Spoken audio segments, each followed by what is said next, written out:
Hello. Right, I'm not going to tell you how to pick up chicks in the future. I'm just going to jump into getting touchy, an introduction to touch, and a little bit about pointer events. Now, over the last year or so, I've spent quite a lot of time playing around with touch-related technology, testing on a variety of devices. Here's my son helping me with the latest iOS 7, just to make sure that I got my facts straight. Unfortunately, there is a lot of depth to the topic, so I've only touched on some of the points here.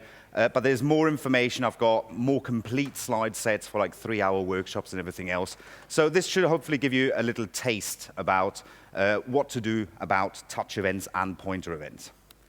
So what I hear a lot of developers still, I mean, touch is nothing new. We've had touch-enabled devices now for quite a few years. But there's still a few developers that haven't really tackled the topic of making their site work well on mobile. And one of the things that I hear quite often is, now, how can I make sure that my website actually works well on a touchscreen device? And the short answer is, in most cases, if your website is really just a normal website, and by normal I mean it's got a few links, you've got maybe a form or two to fill in, nothing too heavily interactive, you don't actually need to do anything in particular to make your site work on a browser that runs on a touch-enabled device, because these browsers on these devices are built to run the web as it is today.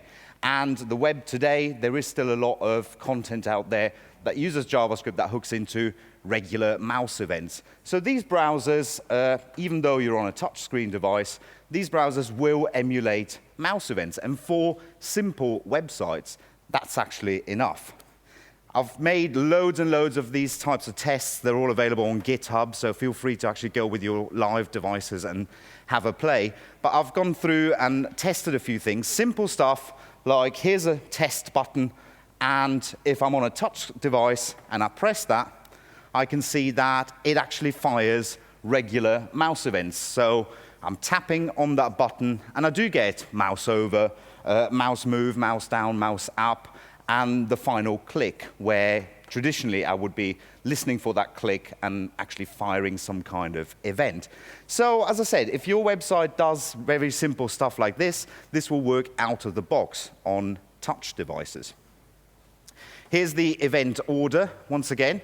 And this works on pretty much every device that I've tested, and it's a standard set of events that are being fired. They're being fired in very rapid succession.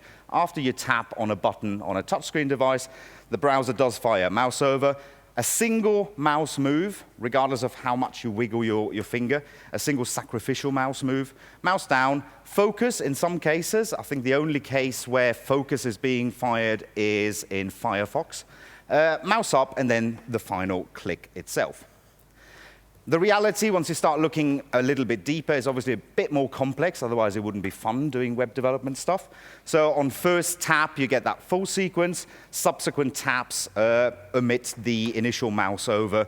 And tapping out, depending on what browser you're working in, it might fire a mouse out or a blur event. But in general, this gives you a reasonably good feel for these are the events that are being fired. So emulation works. These browsers, as I said, are built to actually run the web as it is today. But there are a few limitations and a few problems related to that, particularly once you start building websites that are a little bit more Web 2.0, a little bit more interactive, that do a little bit more with JavaScript. That's when you start hitting problems with the traditional synthetic mouse events that these browsers actually fire.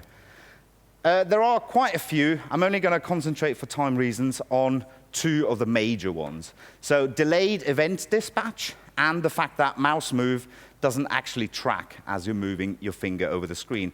Another really important one would be on touchscreen devices. There is no real concept of hover. Some browsers fake it. Other devices that are coming out now, things like Galaxy Note with a stylus, has sort of an idea of a hover. Just before you touch the screen with a stylus, it will actually trigger a hover event. But in general, there is no hover. But we're not going to touch on that, again, in this particular talk. So first of all, a really big one that there's been a lot of discussion about is the delay that happens on touch devices. So again, I've made a few little tests, ran through them, and what you see traditionally is, as you're tapping on, say, in this case, a button, there is a delay of round about, depending on the phase of the moon or whatever, around about 300 odd milliseconds or more between lifting your finger off the screen and the click event actually being fired. And that, if you have a website or a web application, you want to make it feel nice and native and responsive in the sense of it reacts quickly to user interaction, it makes it feel a little bit laggy, a little bit sluggish. And the second one, mouse move. Mouse move doesn't track. We've seen before, there's only a single sacrificial mouse move that is being fired by these browsers when you're on a touch device. And that is purely for compatibility reasons. It's purely there just in case there is a script that reacts to mouse move, that it will be triggered at least once. But as you're moving your finger over a screen, you won't get a repeated set of mouse move events. I've got a little demo here. Hopefully this will all work. This is where it usually all falls apart. So a really simple, can we actually see it? No, okay. I need to get out of presenter view, I believe. Right, demo fails. Sorry, I switched recently to PowerPoint for a variety of reasons. There we go. Right, so we got a really simple canvas kind of little play. There's a little circle there. As I move my mouse over, it reacts to mouse move, and it pops these particular bubbles. And now this is where it's all going to go pear-shaped from current slide. There we go. If I go on a touch device and try the same kind of thing, you saw if I move the mouse over, it pops these little bubbles. Hopefully this will work. Oh, come on. There we go. So you see that here, as I move my finger over, it doesn't actually react as I'm moving the finger. It only reacts when I do a single tap and I lift my finger again. It fires that one sacrificial mouse move event. So if you've got anything like this hippie kind of wallpaper generator on your website, you'll see that on a touch device, this won't actually work. So if you have something like that and we want to make it work on a touch-enabled device, we need to go a little deeper.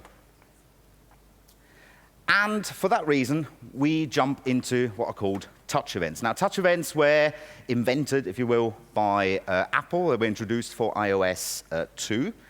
Other browsers quickly latched on to that and implemented their own kind of reverse-engineered version of it. So Chrome, Firefox, Opera, etc. also implemented it. And it was retrospectively spec'd out at the W3C as the touch events specification. Touch events offer us a whole new list of events, so similar to what we had before with mouse move, mouse over, etc. It's a whole new class of events: touch start, touch move, touch end, touch cancel, which is usually when, for whatever reason, the touch interaction has been interrupted. It could be that a browser dialog came up and it stopped that particular interaction. There's also other ones, touch enter and touch leave, that I'm not going to get into. They're the equivalent of mouse enter, mouse leave, which are still not completely supported in all desktop browsers or all traditional browsers. And just to get an idea, these new touch events, where do they fit into the order of events that are being fired? Another test.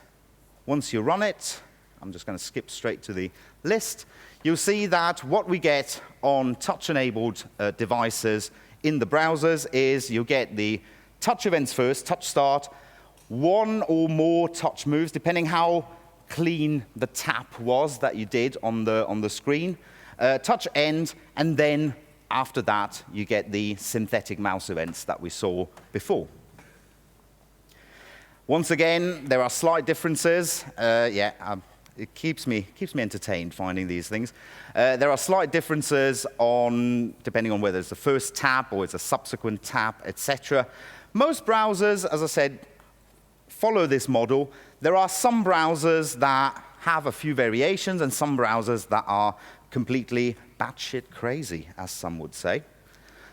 Interestingly enough, browser, the default browser, even on the very latest Android, does some weird stuff with it first fires mouse over, mouse move, then the touch events, and then mouse up and click. And for those 5 people who still got a BlackBerry Playbook, I'm one of them. We'll have a little club later.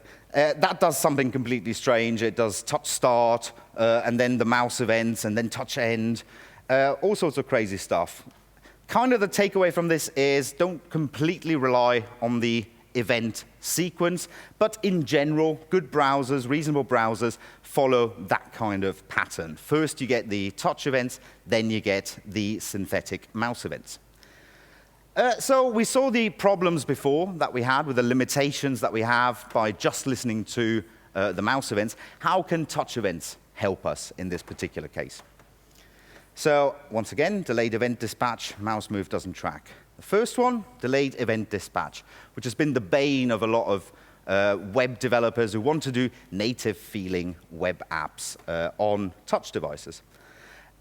Once again, a test to see where is this delay actually happening. Now that we know that we get the touch events and the synthetic mouse events, where exactly? Let's pinpoint where the delay is happening. And we see that first you get the touch events, which are firing pretty much immediately. So touch start, as soon as I put my finger on the touch display, it will fire. As soon as I lift my finger, touch end will fire. And then we see that that dreaded 300-odd millisecond delay happens after the touch end and before the browser fires off these synthetic mouse events. And the reason for that is quite simply that on touch devices, because we only have one way of interacting with them, the finger actually touching the screen, that action is quite overloaded. We don't use the finger just to activate things. We use the finger to scroll. And most importantly, on web pages, we can double tap to actually zoom into the page. And that delay is particularly there to wait and see, OK, the user tapped on the screen, they lifted their finger. Is there going to be a second tap? As in, is this the start of a double tap sequence? I'll wait 300-odd milliseconds to see if anything else happens. If not, I will assume that that tap was actually an activation. I want to activate this button, or I want to activate this link. So those 300 milliseconds are there for a reason. But as I said, if we want to make our web applications feel like a native app, that is obviously a bit of a pain. So the answer really, how can we make it feel more responsive? If we have a web application, we want to make sure that as the user taps, things fire right away. It's quite simple. We saw that the delay happens after touch end. So all we need to do is react a little bit quicker. We don't wait for the traditional click in the worst case. We actually, on a touch-enabled device, we will listen for something that happens before that event. It might be touch start. If it's something like a game, you want to make sure that it actually reacts right away as soon as I put my finger on the screen. Or in more traditional cases, you want to wait till the user lifts their finger to really confirm, yes, I want to tap this. So you basically need to listen out for something that happens before that delay. A little interlude before we carry on. How to detect that I'm on a browser that supports touch events. There is quite a simple feature detection. There have been very hacky ways of doing it in the past, mainly because, as we all know, browsers are a bit flaky sometimes. So things like if you look into, for instance, Modernizer, there is a whole raft of different tests that they run depending on if it's a really old browser version on an Android 2 device or something.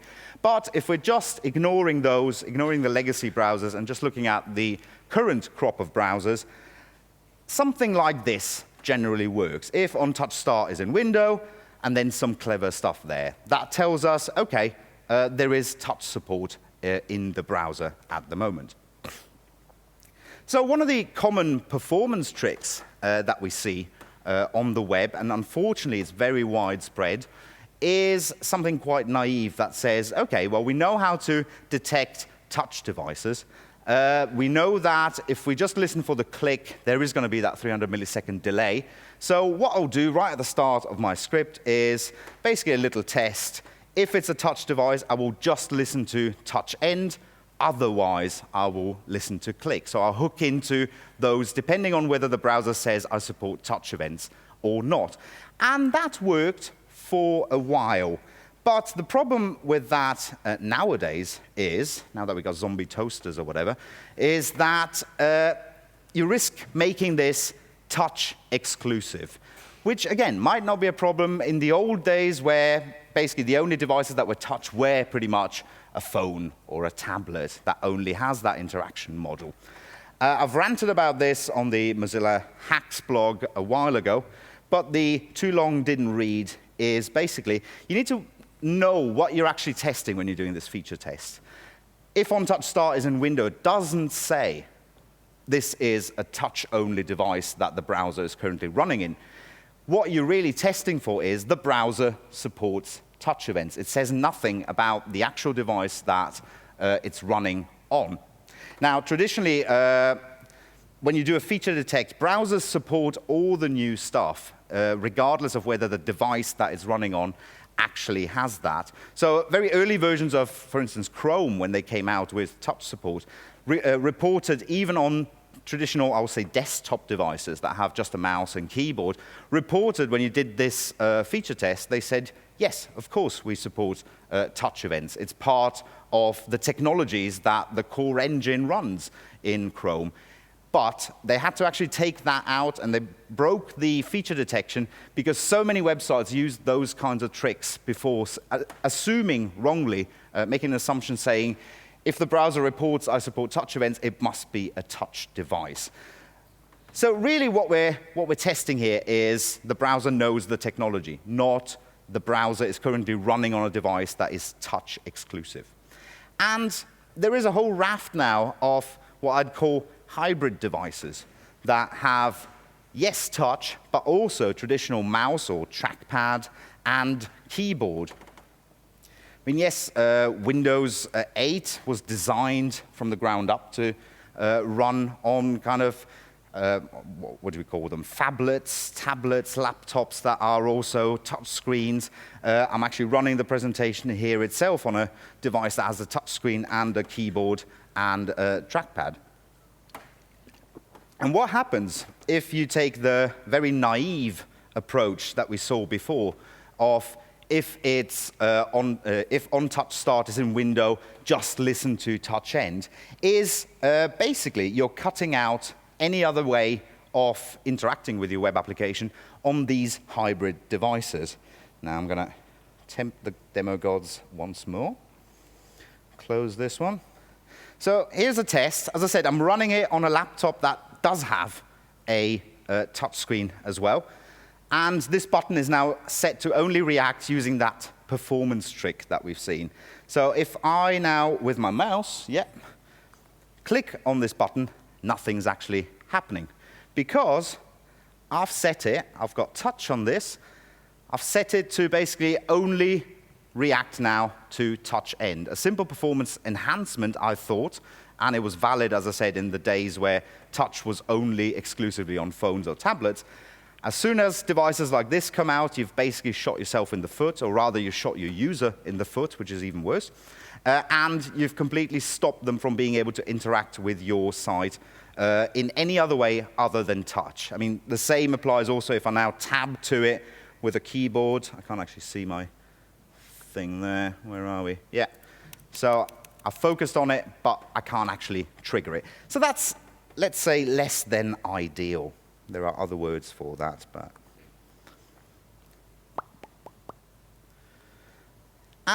You might argue, okay, this is a newish problem. We didn't have these devices, these laptops with touch, and since Apple hasn't released any devices like that, I'll ignore it. It's only the few Windows users in the world. Arguably, the problem is actually nothing new. Even back when we could say, okay, touch is exclusively for phones or tablets, there were situations, and I'll grant you there might be edge cases, there are situations where you can have a device like a tablet or a phone and actually pair external inputs to them. In this case, I've done extensive tests, again, because I don't have a life, with my various devices and attaching a Bluetooth mouse, for instance, and seeing what kinds of events are being fired in this case. So Android, you can actually pair a mouse, and it brings up a mouse pointer, and you can interact with your tablet and the mouse, which is a very bizarre thing to do on the train, I grant you. In that case, the browsers behave pretty much like touch. So you get that bizarre situation where you're using a mouse, it emulates a touch kind of interaction, which then in turn simulates mouse events. So it's all a bit strange. But in that case, OK, something that I did before where I'm ignoring click and I'm only reacting to touch end, yeah, OK, that will work. And that's probably the reason why they've actually done it like that in Android, that regardless of whether it's a mouse or my actual fingers on a touch screen, it will basically pretend to be a touch in every situation. Again, us 5 BlackBerry Playbook users, if you pair a mouse, it actually reacts exactly like a mouse. So it will not send any touch events itself, and it will just fire the regular mouse events, as if I was on a desktop device. You can also pair keyboards, and again, you might think this is a bit unusual, but for instance, mentioning accessibility, there are many users that will still use a real keyboard to interact with even tablets or mobile phones. In that case, even Android and a keyboard react exactly like a, again, desktop machine. So you can tab, shift, tab to move focus around, press enter to activate, or space, depending on whether it's a button, for instance. It will just fire the regular events like focus, blur, and click. And again, this will be a case where doing the naive optimization will result in things not working for your users. Now, on iOS, iOS is a bit fickle in terms of what can I pair with this. You can't pair a mouse for some bizarre reason. You can, however, if you enable VoiceOver, it gives you full keyboard access, and you can pair a Bluetooth keyboard with it. And again, OK, iOS does the same kind of stuff, strangely, as Android does with a mouse. It kind of pretends that even when you're using activation with keyboard, it will fire touch events in a slightly different order, but that's it. So on tablet and on mobile. And if, in the extreme case, if you are a VoiceOver user, you're actually, say, blind or visually impaired, and you're working in iOS, again, going through a web page by going, next previous focusable element, it will fire the events that are similar to touch. Android and TalkBack, it does a weird thing. As you're navigating through the page with TalkBack, it does a weird hybrid of keyboard and mouse, but no actual touch events. So, long story short of the various tests that I've done, there's still a lot of thinking about I need to react to touch or mouse or keyboard. But really, the more sustainable way of doing this is thinking about doing everything, reacting to all of them in the same way, touch and mouse and keyboard. Now, traditionally, this sort of thing would be done by just doubling up your event listeners. So, yes, you can listen to touch start, great stuff, but also listen to the click event. Now, the only problem with that approach is that you risk firing things twice. Once for, say, the touch start or the touch end, depending what type of control you have. And then there will be that delay, and the synthetic mouse events fire, and then the click event will fire. So you risk firing your script twice. Simple way around that is you can use prevent default on the touch version of your function, and that will stop the browser from actually firing the synthetic mouse events that it would normally do. That's its default behavior, and you're suppressing that. So you can use a construct like this. There's a few edge cases that it doesn't cover, but there are nice ready-made scripts that you can just drop in your page and not really bother with it. There's a good one from the FT Labs. Financial Times have done a really good web-based application for mobile, and they use this approach, and they release their code, which is really nice. And it covers these edge cases that I'm not going to get into. Depending on what device it is, some things sometimes don't work exactly the same way. You've got to be careful, though. Prevent default. What you're doing there, you're basically killing any default behavior that the browser might have, as the name implies. So not only are you preventing synthetic mouse events from firing, you're also killing scrolling. Long press, so to get like the context menu to copy, paste things in the page. And pinch, zoom, everything like that is basically suppressed, because effectively what you said to the browser is, I'll take care of everything from the touch point onward. Browsers, so this 300 millisecond delay, browsers are aware of the fact that it's a bit of a pain to have to work around it. So a lot of browsers have started to include optimizations that remove this particular delay. In general, as I said, this delay only happens for when you zoom into a particular page. So browsers have started optimizing when the page can't be zoomed. So for instance, you're using user scalable none in your meta viewport. They will actually automatically remove this 300 millisecond delay. Same thing if you got variations of this, like you set the minimum scale and the maximum scale to the same thing, also no delay. You could argue it's an accessibility problem. You shouldn't really stop users from being able to zoom in and out. Most browsers also allow in the settings to override any of these things, so you can actually say, regardless of what the web page says, let me zoom in and out. However, when you do that, you get the return of the 300 milliseconds. So it's a bit of a balancing act. You can, for users that don't need to zoom and you're careful about making things big enough, etc., great. But if the user really says, no, I want to be able to zoom, they'll have to live with the 300 milliseconds, which I think is an acceptable kind of middle ground. So we saw this is Chrome on Android. Same thing happening on Firefox for Android as well. They've done the same kinds of optimizations. Also, Firefox OS actually didn't have this optimization until I pointed it out to them the other week, and they've already resolved and fixed that. So Dan Applequist, wherever he is in the audience, will be happy. So yeah, this optimization now works in Firefox OS as well. So as soon as you say in your web application, it's not zoomable, it's not scalable, it will automatically remove this delay.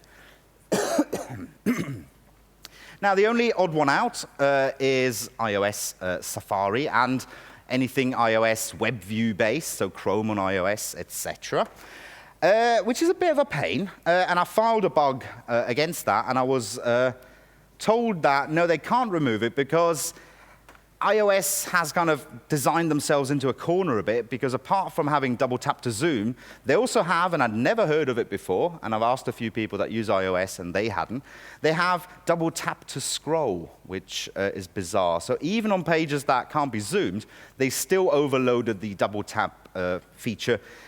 So they said basically, no, we can't make this, this implementation, we can't make this optimization in our code. So it sucks. So unfortunately, it's still a problem, and we still, at this point, will have to use various tricks like the fast click from FT Labs. Right, next one up, we saw that mouse move doesn't track. As I said, I had the little demo showing you that it only reacts to that single mouse move that is being fired. So here's the event list one more time. So let's take the same approach that we took for making sure that it works in all cases. And let's just naively double up the handlers for mouse move and touch move. Here is, in really broad terms, what I do in this little canvas thing. Nothing new for those who've been playing with mouse events. On mouse move, it just gets the client X, client Y, and then does something clever with popping circles on the screen, etc. Unfortunately, we can't just use the same codes to also react to touch move. We don't get the same client X and client Y. A little reminder, what we get when we do react to a mouse event, we get this object back, the mouse event itself, which has all these coordinates for that particular mouse movement, you know, the variations of screen X or client X, client Y, screen Y, etc. Now, on touch devices, because touch from the start has been designed to also work in multi-touch situations, we don't get a single pair of coordinates back. What we do get is a collection of touch points in touch lists. We get touches, which are basically anything happening on the screen. Target touches, which is all the touches that started on the object or on the element that I'm listening to. And change touches, which is, say a touch move was being fired, it will just list the finger that moved in that particular instance. Within those, you then get individual coordinate pairs for each of those touch points. So in a very naive way, in most cases, we're just interested in one if we're doing a single touch kind of interaction. So we just treat it a bit like an array, in this case, target touches, the first touch, and then we get client X and client Y. That should be a video. So with that little optimization there, if the video starts, we see that now that same code will actually track my finger movements as well. And all is great. So now we can track single finger movements. From there on, if we do the delta over time, we can actually start doing more interesting things, like reacting to swipe gestures. You know, if the user moved enough on the x-axis in short enough a time, let's imagine that this was actually a swipe action. So a little test here. So I don't know if you can see it as a swipe. From basic principles, you know, just tracking the difference of the X and the Y. And you can start doing things like that. Great. You can do slightly more useful things, like having picture sliders, for instance. Lovely stuff, pictures of Moscow. Great. But, you know, this is great. You can now have, your web page can have carousels, even though we know they're bad, and you can swipe around them with your finger. However, don't forget mouse and keyboard. After all we said before, you know, you don't want to make that assumption again. You're building an interface and will only work for devices that have a touch screen and you swipe around.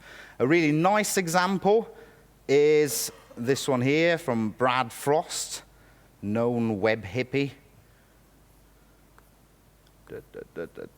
So in this one, yes, I can use my finger to swipe, but there's also these little pictures at the bottom. So if I'm using a mouse, I can use those. Or if I'm using a keyboard, I can set focus on those. So basically, you're building on top of your regular kind of slideshow thing. You're enhancing it with touch. You're not making something exclusively for touch and something then completely different for non-touch. So that's a nice approach. I'll grant you that requires a little bit of forethought and a little bit of extra coding. But in my view, that is the way to go nowadays, because you really, as I said, as we're getting more and more of these hybrid devices, you'll get users actually interacting on the same device during the same session in different ways, depending on what they're doing at the moment. Now, touch move, if you are reacting to it to do tracking and stuff, same way as mouse move, it fires a lot. So we're really talking like a few hundred events as you're tracking it per second. So the advice is, as with mouse move stuff, you know, do as little as humanly possible on touch move, particularly on older mobile devices. You can really, it's a really quick way of completely bogging them down, is doing really heavy calculations and everything else on each of those touch move events. So do your heavy stuff, you know, record the coordinates, that's the absolute minimum, and do the heavy stuff, the calculations and everything else, on an interval or request animation frame, etc. If that is still not enough, there are scripts that let you actually throttle or debounce events, so you're only really getting 1 out of 10 of these events will fire something, or you can completely ignore anything except for the last movement, for instance, depending on what your application is. And then why stop at single point? Yes, we can track a single point, but as we've seen, we do get arrays, or collections, I should say, back of all the touches. We can work through them as if they were an array and actually do multi-touch enabled stuff. And I had a little play with this particular one in the lobby where the Microsoft stand is on the big 40-odd inch screen. And it's quite fun to do. So, where are we? So, simple stuff like that. Again, I don't want to see that now on every single website that you do kind of Minority Report style interfaces, but it's something that, depending on the application that you're doing, it's something that you might consider.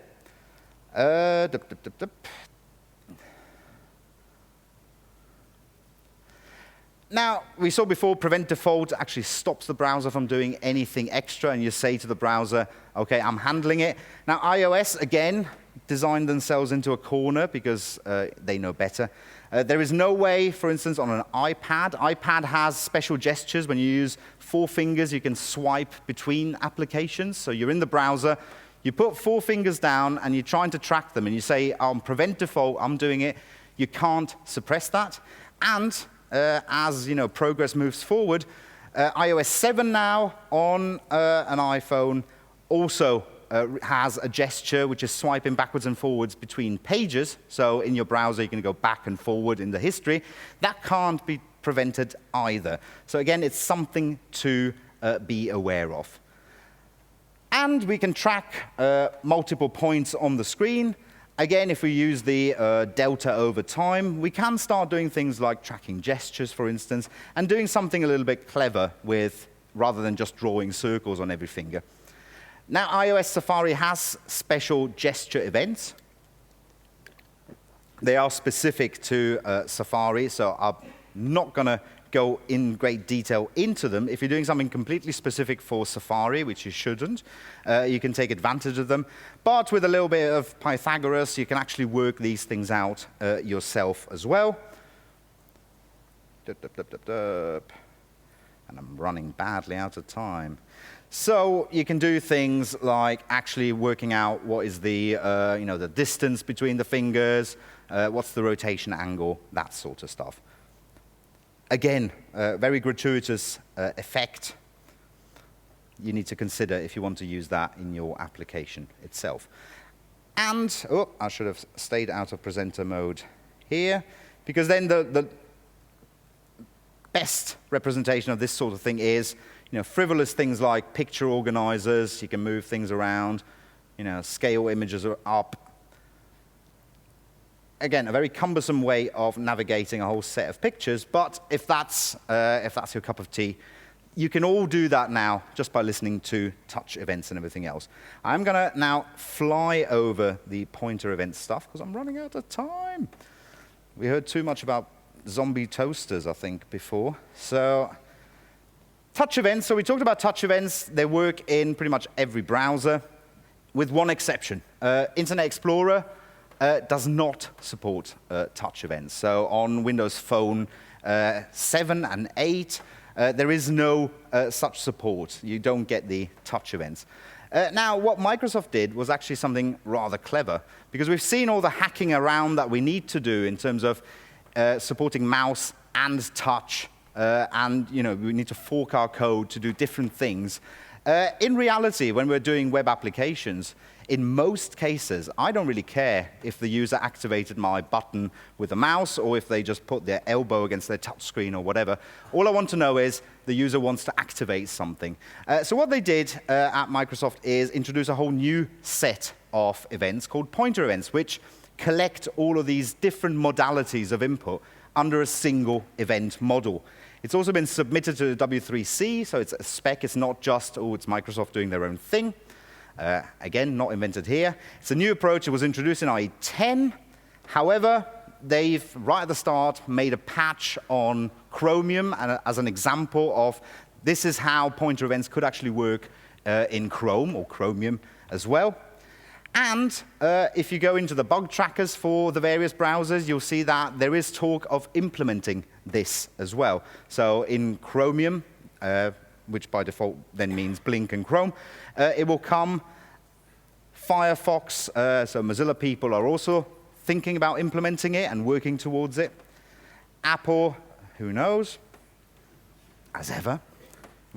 If we had a representative. Really quickly, I'm only going to overrun a few minutes then.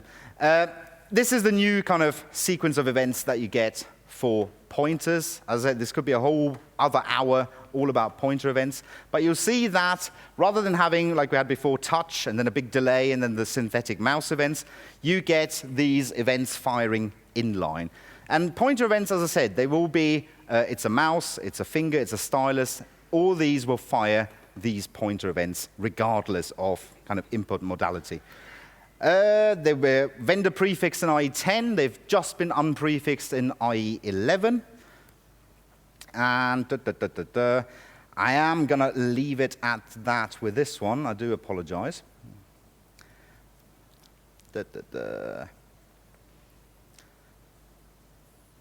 And get to polyfills really quickly. Grab me afterwards, and I can actually talk a little bit more in depth about pointer events. Pointer events, as I said, are the new way of doing it. Browsers are thinking about implementing it themselves, like Chrome and Firefox. So this is in the medium to long term where we're going to go with having interfaces and being able to react to any kind of input that the user has, rather than having to do separate things for touch or for mouse, etc. It's a really nice, clean way of coding. If you already want to start doing things nowadays, if your web application is targeting mobile devices, you already know that just doing touch events will not cover you for the case of Internet Explorer, either on Windows Phone or on Windows 8, Windows 8.1 kind of laptops devices. So if you want to start working with pointer events, there are actually polyfills already out there that let you do that, and they will obviously polyfill that the pointer events into other browsers, such as iOS, Safari, etc. There's a really good one, Hand.js, actually done by Microsoft, and it's kind of evolving. There are a few others, but this seems to be the most reliable one. Utility libraries, because life is too short to do all this tracking of events and everything else yourself, the delta over time. Really nice one, really simple, drop in your page, Hammer.js, you can touch this. Simple stuff where you can say, okay, I want to just react to a swipe or, I don't know, a pinch gesture, etc. This will basically give you kind of synthetic events that you can listen to, and it works for both pointer events and touch event devices as well, so it's quite nice. If all you're doing is a little gimmick in your site that just reacts to the user wants to swipe to the next article, for instance, do something like that rather than going through reams and reams of code to handle all the edge cases. Things like jQuery Mobile, Sencha Touch, I haven't played with them enough to make a judgment call about how good or bad they are. I would say if you do want to use them, or if you are currently using them, do test if they actually work with the pointer event stuff as well. Some of them do, some of them don't, and that they don't make silly assumptions like if it's a touch-enabled device or not, because you can't, as I said, detect that. For debugging and testing, yes, ideally you test on a real touchscreen-enabled device. I do personally recommend getting something like a cheap Windows 8 laptop with touch and everything else that covers you. It's a lot cheaper than an $800 new iPad in any case. But in some situations, you may want to do a really quick test. You don't want to fire up your various devices. Chrome DevTools lets you emulate touch events, so as you're working, you can emulate it. However, the event order is completely screwed. I filed a bug about that as well. Just out now in Mozilla, in Firefox Aurora, you can also emulate touch events. They actually get the order right, but there's a few little things that they don't do. I filed a bug about that as well. But in general, you can actually use them to get a really good feel initially while you're developing of, I want to react to touch, will this actually work? And on devices like this laptop that has a touch screen, yes, Firefox, Chrome, etc. will react to touch events.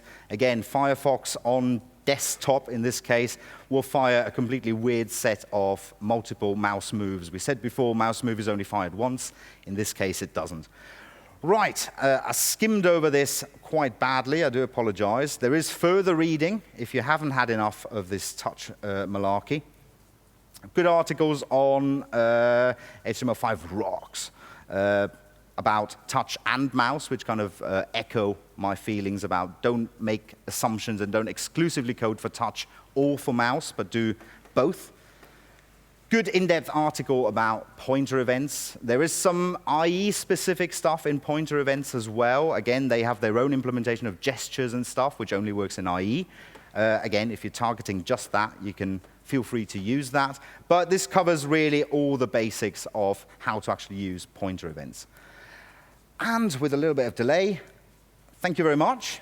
And get in touch. If you've got any further questions, grab me, and I can show you the other 5,000 slides in a private session. Thank you very much.